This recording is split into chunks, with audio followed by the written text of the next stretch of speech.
হঠাৎ শুনে বাড়ির দরজার মধ্যে আওয়াজ, আল্লাহ করিম, আমারে কিছু ভিক্ষা দেও, আমি 3 দিনের না খাওয়া ক্ষুধার্ত। স্ত্রী ডাক দিয়া কয়, স্বামী আমার একটু রেস্টে পড়ে যাও, ভিক্ষুকের বিদায় দাও, লোকটা অসহায়। স্বামীর মাথা গরম, জীবনে কেউরে ভিক্ষা দেই না, সময় নাই, যখন তখন মনে চায় দরজায় দাঁড়াইছে, কত বড় বেয়াদব, গালাগালি শুরু করছে। স্ত্রী কয়, স্বামী তুমি যে বাড়ি লেখা দিবা তা না, হালকা পাতলা কিছু দিয়ে দিলেই তো হয়ে যায়, গালি দাও কেন? আমার আব্বা জানেরে দেখি নাই যে জীবনে কারোরে গালি দিছে এবং কটু কথা বলছে, এবং জীবনে আমার বাবাই কোনো ভিক্ষুকের খালি ফিরায় নাই। আমি তার সন্তান, আমার কষ্ট লাগে ভিক্ষুকের খালি ফিরাইয়া দিতে। স্বামী বেচারা দুর্ব্যবহার করে, কয়, এই বিবি, মন চাইলে তুই যাইয়া দিয়া দে, আমার সামনে আর এই বিষয়ে কথা বলবি না। স্ত্রী বলে, আমি তো পর্দাওয়ালা ঘরের নারী, আমি তো বেগানার সামনে যেতে পারি না, জাহান্নামের ভয়। ও স্বামী তুমি যাও। স্বামী বেচারা এতটা রাগ হয়ে গেল, রাগ হইয়া দরজা খুইলা ভিক্ষুকের এমন ধমক আর গালি, এত বড় বেয়াদব, লজ্জা শরম নাই রে বেহায়া, যখন তখন দরজায় দাঁড়াইছো, চোখের আড়াল হয়ে যাবি 1 সেকেন্ডে যেন আর দেখি না। মাওলার বড় মুসিবত চাপায় দিলে আমার আল্লাহ। কারণ অন্যায় করতে করতে সীমা লঙ্ঘন যখন করবে, গজব আসমান থেকে জমিনে নেমে আসবে মরার আগেই। আল্লাহর বান্দা যখন বকা দিয়া ভিক্ষুকের তাড়ায় দিল, তারাইয়া দরজাটারে জোরে বাড়ি মেরে আটকায় দিছে। ভিক্ষুকটা রাস্তা দিয়া যায় আর চোখের পানি ছেড়ে কান্না করে, আর আসমানের দিকে তাকায়, কয়, আসমানের মালিক, তুমি আমারে এমন গরিব বানাইছো যে মানুষের দ্বারে না গেলে আমার বাচ্চাদের মুখে খানা যায় না। সারাদিন ভিক্ষা করে ঘরের মধ্যে কিছু খানার আয়োজন করি, কিন্তু আল্লাহ, এই দুনিয়া মগো গরিবের কেউ নাই, তুমি এমন গরিব বানাইছো, তবে তোমার কাছে আজকে একটা কলিজায় মানাইতে পারি না, বিচার দিয়া গেলাম। ওই লোকটা টাকাওয়ালা আমারে ভিক্ষা দিবে না বললেই তো হইতো, আমারে এতগুলো গালি কেন দিল আমি সহ্য করতে পারি না, মইরা যাইতে মনে চায়। আর দুনিয়ায় কেউ আমগো জুলুমের বিচারও করবে না, মালিক তোমার হাতের দ্বারা বিচারটা চাই। গরিবের কান্না কবুল হয়ে গেছে, জাগাত কবুল। চোখের পানির বর্দ আমার মারাত্মক, চোখের পানির বর্দ বড় মারাত্মক। বড় বড় বড় বড়রা কেন এত বিপদে পড়ে, কোন গরিবের জানি কান্দাইছে।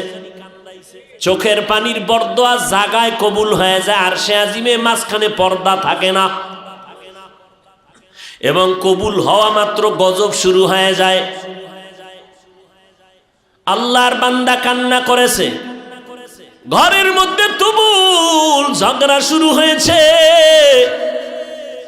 এইবার স্ত্রীকে ডাক দিয়া তর্কে তর্কে তর্কে তর্কে, স্বামী বেচারা গরম, ব্যবহারের কোনো আদব নাই, ধমক দিয়া কয়, আমার ঘর থেকে বের হয়ে যাও, আর আমার ঘরে থাকবি না, আমার ভাত তোর জন্য হারাম করে দিলাম, তালাক দিয়ে দিলাম।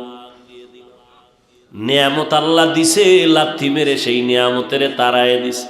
আমার আল্লাহর ওয়াদা, ওয়ালা ইন কাফারতুম ইন্না আযাবি লাশাদীদ, গাদ্দারি করবি কঠিন শাস্তির মুখে পড়তে হবে। কপাল থেকে নেককারিনী মহিলা তালাক দিয়ে দিল, কপাল খারাপ।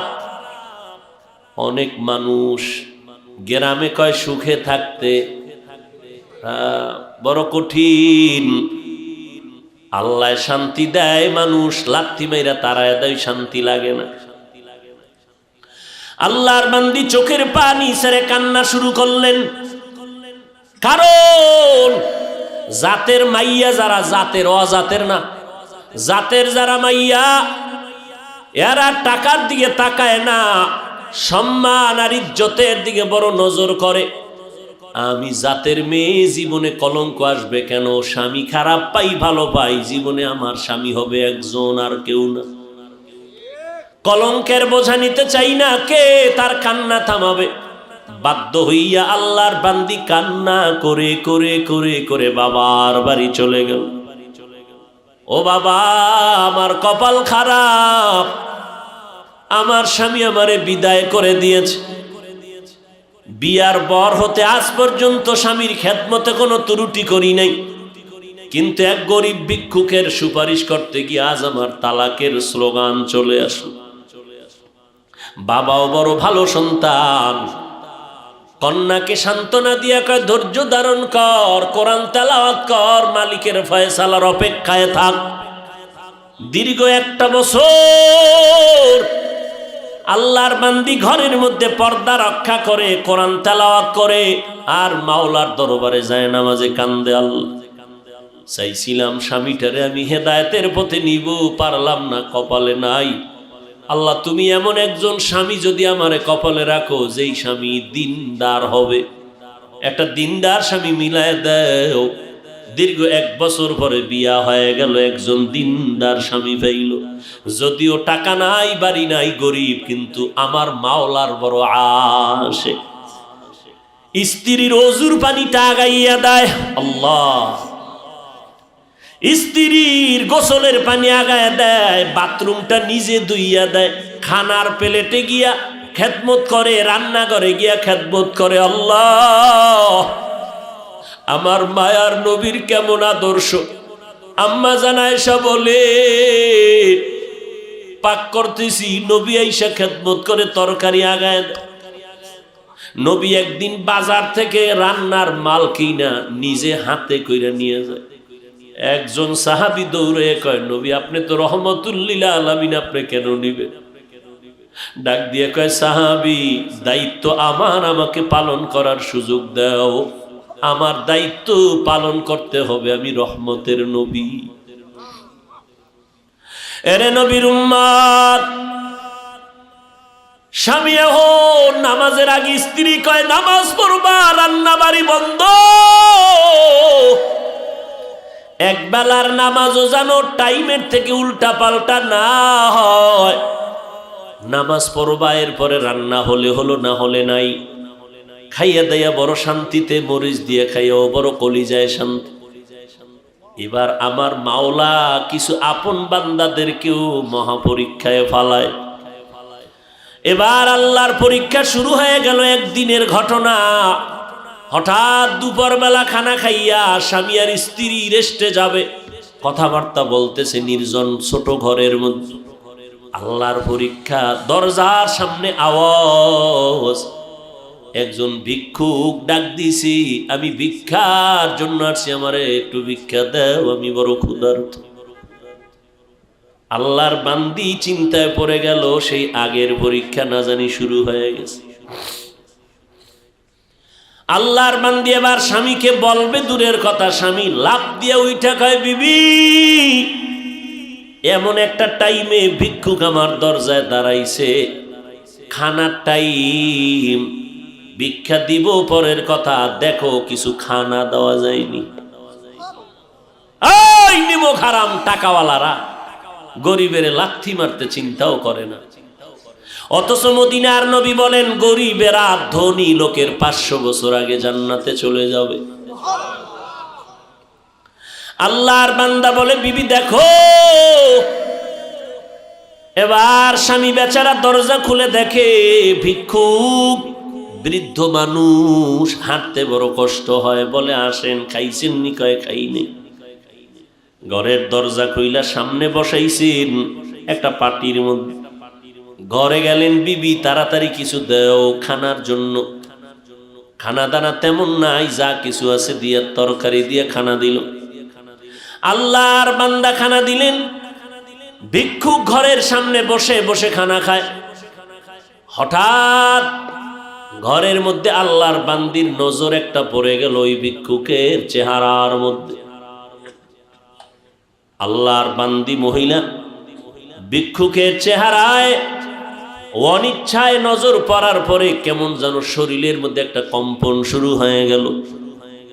মহিলা ঘরের মধ্যে গিয়া বালিশ চোখের সামনে নিয়ে কাপড় দিয়া চেপে কান্না করে।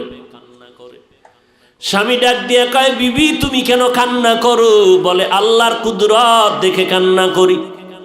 বলে কি আল্লাহর কুদরত? বলে ও স্বামী তুমি জানো না, যেই ভিক্ষুকটারে তুমি খানা দিয়েছো ওই ভিক্ষুকটার চেহারায় আমার নজর পড়েছে। আমার মনে সন্দেহ জাগতেছে, যেই লোকটা সামনের দরজায় বসা ভিক্ষার থালা নিয়ে আসছে আমার কেনই যেন মনে হয় আমার আগের স্বামীর চেহারার মতো দেখা যায়। এবার স্বামী বেচারা চোখের পানি ছেড়ে কান্না করে, বিবি গোপন রাখতে চাইছিলাম, বলতে চাইছিলাম না, যেহেতু তুমি ধরেই ফেলেছো শুনে নাও, মাওলা কিন্তু সীমা লঙ্ঘন পছন্দ করেন না।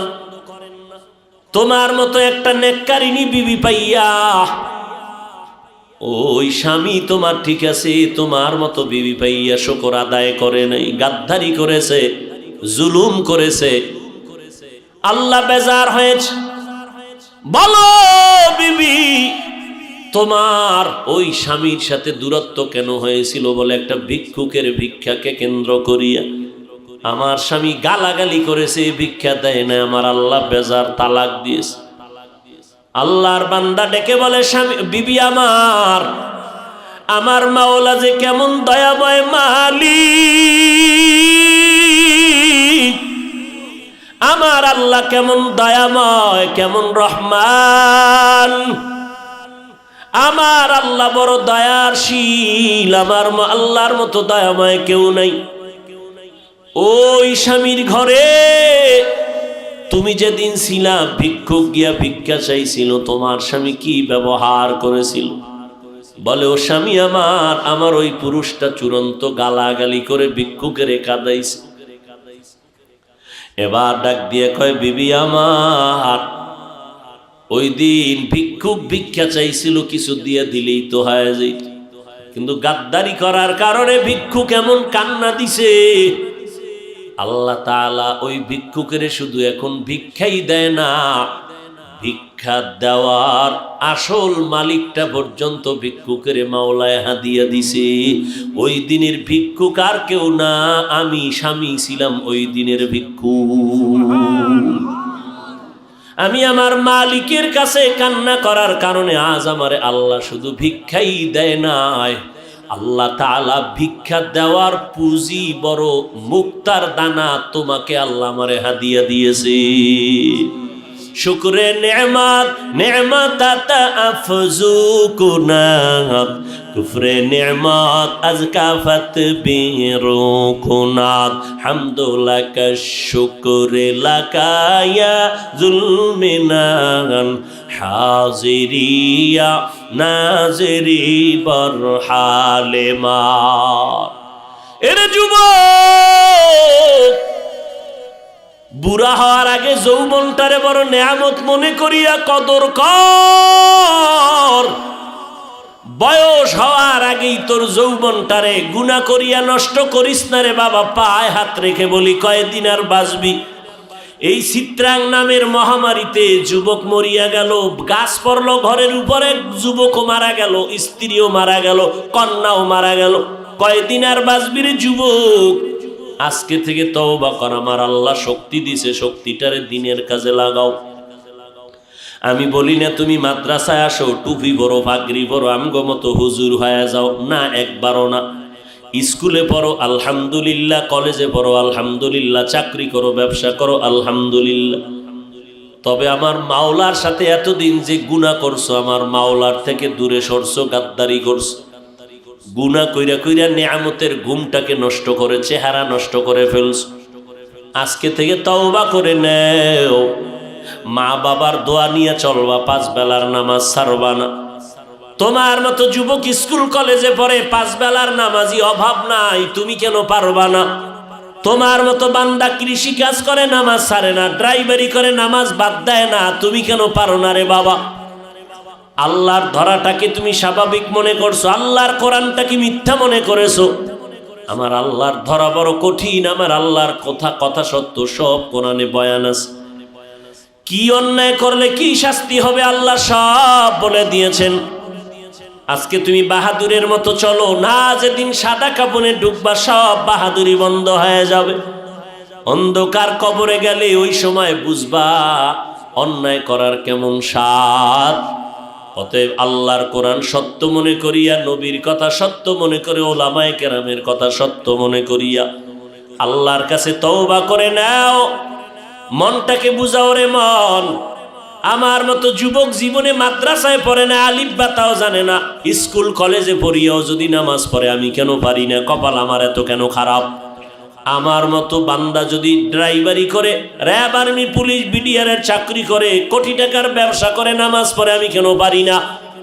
এরে আম্মা জানের, আপনার মতো বহু মা এখনো এই এলাকার মধ্যে আছে, 5 বেলার নামাজ পড়ে, রাতে তাহাজ্জুদের নামাজও পড়ে, পর্দা করে, হালাল খায়, বেপর্দায় কোথাও যায় না। ও আম্মা জান, আজকে সময় আছে, তওবা করে নেন। বৃদ্ধ বাবাজিরা আল্লাহর কাছে তওবা করেন। কয়দিন আর বাঁচবেন? মরণের আগে তওবা করে নেন। আজকে থেকে নামাজ ছাড়বেন না, বেপর্দায় চলবেন না, দাড়ি কাটবেন না, জবানের দ্বারা গীবত শেখায়াত গালাগালি করে গুনাহগার হবেন না, হাতের দ্বারা জুলুম করবেন না, মা বাবার দোয়া নিয়ে, ওলামায়ে কেরামের পরামর্শ নিয়ে আমল করবেন, 5 বেলার নামাজ পড়বেন। গলায় ছুরি আসলে মরে যাব, তারপরও নামাজ ছাড়ব না। তবে সবার কপালে তওবা নসিব হবে না। আমার নবীকে 13 বছর দেখলো, বয়ান শুনলো, তারপর আবু জাহাল কালেমা পড়ে নাই। এই জমিনে কিছু শক্ত অন্তরওয়ালা থাকবে, কোনো বয়ানে তাদের দিলটা নরম হবে না, তওবা করার ভাগ্য হবে না। তবে 2-1 আল্লাহর বান্দা মরণের কথা স্মরণ করিয়া যদি তওবা করে, আল্লাহকে ডেকে ডেকে বলে, হে মালিক, এই ময়দানে আমার মতো গুনাহগার কেউ নাই, গুনার কারণে হাত না পাক, চোখ না পাক, জিহ্বা না পাক, অন্তর না পাক, এই অবস্থায় যদি তওবা না করিয়া কবরে যাই, ওই অন্ধকার কবরে কেউ নাই, কেউ নাই, অন্ধকারের ঘর, মাটির ঘর।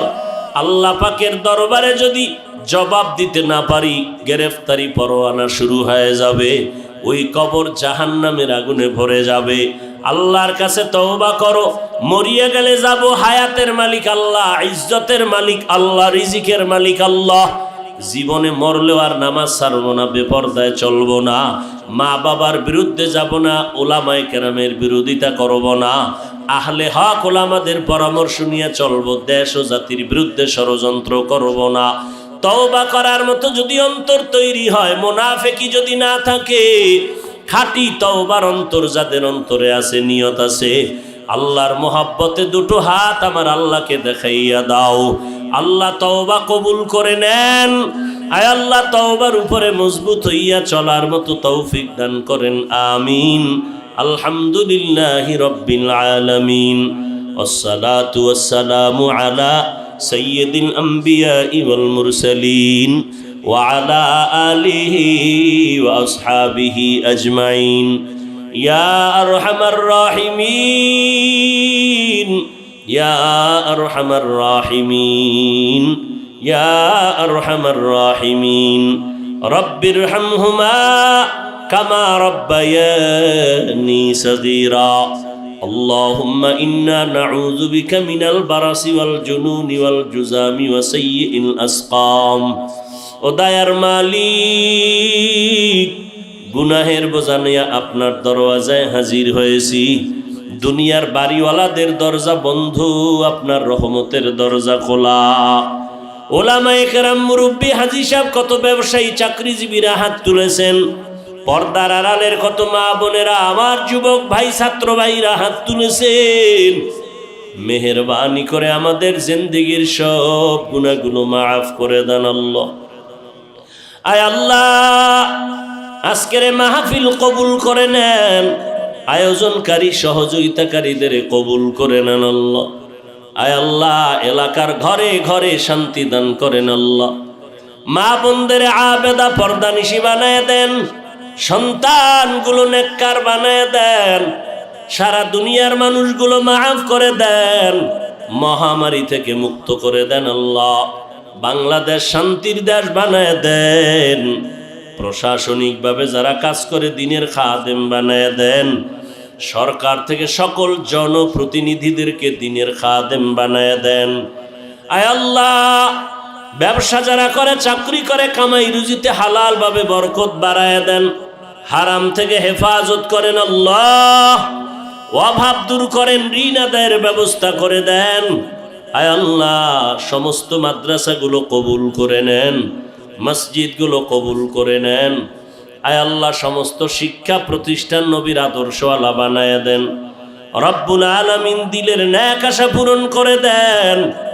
আয় আল্লাহ, উলামায়ে আহলে হকের বিজয় দান করেন, ইসলামের ব্যানারওয়ালা দুশ্মন থেকে হেফাজত করেন, বাতিলের মোকাবেলায় বিজয় করে দেন। আয় আল্লাহ, মিথ্যা মামলায় জড়িতদের মুক্তির ব্যবস্থা করে দেন আল্লাহ। আয় আল্লাহ, ইলম হিলিম হিকমত আমলে বরকত বাড়ায় দেন, রিয়া হাসাদ কিবির দূর করে ইখলাস দান করেন, চলার পথে ইজ্জতের সাথে হেফাজত করেন। আয় আল্লাহ, সারা দুনিয়ায় নিরাপদে খেদমতের জন্য কবুল করে। কিন্তু স্ত্রী নামাজ পড়ে, ঘরের মধ্যে সবসময় ওযুর সাথে থাকে। আল্লাহর বান্দি ঘরের মধ্যে যতবার খানা পাকায়, বিনা ওযুতে পাকায় না। ঘরে থাকে, ঘুমের টাইম ছাড়া মাথার ওড়না পরে না। আল্লাহরে পাওয়া এত সহজ? বড় কঠিন রে বাবা। কয়জন আল্লাহর আশেক দাঁড়ায় বলবেন, আমার ঘরের স্ত্রী ওযু ছাড়া রান্না করে না, আমার ঘরের মহিলা মাথার কাপড় কখনো ফালায় না। এত সোজা না রে বাবা। নামাজের দ্বারাই ইবাদতে মজা লাগে না কেন? কয় বেনামাজির পাক খাইছি। মজা পাই না কেন? বেপরদাওয়ালা নারীর পাক খাইছি, ভাল লাগে না। ইমানের পয়েন্ট কমতেছে, ইমানের রুহানিয়ত কমতেছে। ও আল্লাহর বান্দা, নবীজি বলেন, যেই মহিলা ঘরের মধ্যে মাথায় কাপড় রাখে না, ওই ঘরে রিজিকের বরকত থাকে না।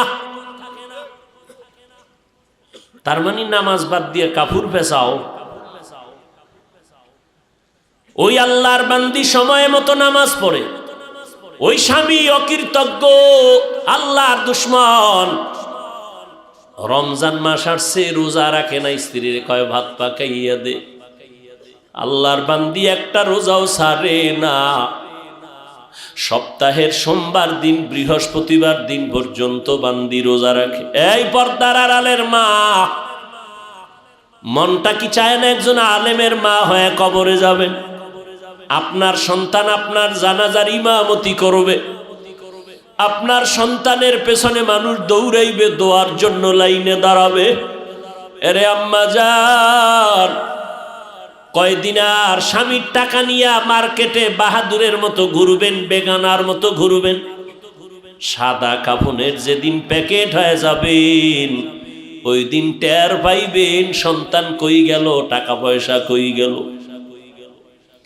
আল্লাহর বান্দি রোজা রাখিয়াও স্বামীর আদেশ, স্বামীরে রান্না করে খাওয়াইতে হবে। আল্লাহর বান্দি স্বামীরে রোজা রাইখা রান্না করে খাওয়ায়, কিন্তু বেয়াদবি করে না, মালিকের কাছে নামাজ পড়ে পড়ে দোয়া করে, আল্লাহ তুমি এমন একজন স্বামী দিছো আমারে, এক বেলার নামাজও পড়ে না, রোজাও রাখে না, কিন্তু স্বামীর পায়ের নিচে আল্লাহ পাক সেজদার হুকুম দিছে, যদি হালাল হইতো তো দেওয়া লাগবে। স্বামীর জন্য তুমি এত মর্যাদা দিলারে মালিক, আমি বেয়াদবি করি না, তুমি হেদায়েতের নূর স্বামীর সিনায় দাও।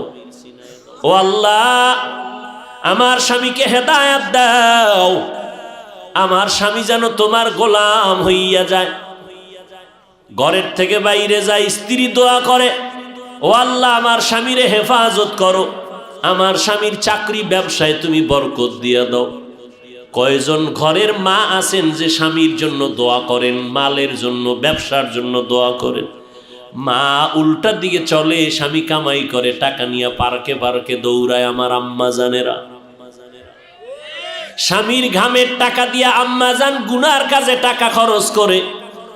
স্বামী তো বেচারা নিজে খাওয়ার জন্য কোনো স্বামী কষ্ট করে না, দিন রাত্র গাধার মতো স্বামী বেচারা রাস্তায় দৌড়ায়, রাত্র নাই দিন নাই ঘুম নাই, সব স্ত্রী পরিবার সন্তানের আরামের জন্য করে। কিন্তু আম্মাজানেরা মূল্য দেয় না। স্বামীরে কয় স্বামী আমার জন্য একটা জিনিস আনবানি, স্বামীর পকেটে একটা টাকাও নাই, তারপরও কয় আসবো নিয়ে আসবো। জানতে দেয় না যে আমার পকেটে টাকা নাই। বাজারে যাইয়া ঘুরে, আমার বন্ধু কই, আমি কিছু টাকা ধার নেওয়া লাগবে, কারণ আমার স্ত্রীর ওয়াদা দিয়েছি, স্ত্রীর মন রক্ষা করা লাগবে। ও আম্মাজান, তুমি জানো না স্বামী তোমার জন্য কি পরিমাণ ত্যাগ স্বীকার করলো, এত কষ্ট করে। আল্লাহর বান্দা বন্ধুর কাছে টেলিফোন করলো, 1000 টাকা দাও, টাকা নাই। এভাবে কয়েকজনের কাছে ঘুরে ঘুরে অল্প টাকা নিয়ে স্ত্রীর জিনিসটা নিয়ে আসছে, নিয়ে স্ত্রীর হাতে দিছে। স্ত্রী খুশি, স্বামী বেচারা টেনশন, আমি ধার করা টাকা কেমনে দিব। ওয়াদা দেওয়া আছে 5 দিন পরে দেওয়া লাগবে। ঠিক ওয়াদার দিন পাওনা দাঁড়ায় কয় বন্ধু টাকা দে। কয় ভাই একটা দিন সময় দাও, গালাগালি শুরু করছে। স্ত্রী শুনে কয় কি ব্যাপার, লোকটা গালি দেয় কেন? কয় টাকা ধার আনছি। কেন? কয় আমার একটা কাজে আনছিলাম। তো কয় না তোমার মন রক্ষা করার জন্য আনছিলাম। আরে আম্মা জান, ওই আল্লাহর বান্দি এত বড় নামাজি বান্দি, স্বামীর জন্য দোয়া করে আল্লাহ ব্যবসায় বরকত দাও, কিন্তু অকৃতজ্ঞ বেঈমান একটা নেককারিনী স্ত্রী পাইয়া শুকর আদায় করলো না, কপাল বড় খারাপ। মাওলায় দিছিলেন দয়া কইরা একটা ভালো মহিলা, কিন্তু ধইরা রাখতে পারে নাই নিমক হারামে। একদিনের একটা ঘটনা ঘইটেই গেল ঘরের মধ্যে, বলবো নি? বেশি কষ্ট হইতেছে আপনাদের? হায় হায়, হঠাৎ দুপুরবেলা খানা খাইয়া স্বামী বেচারা রেস্টে যাবে,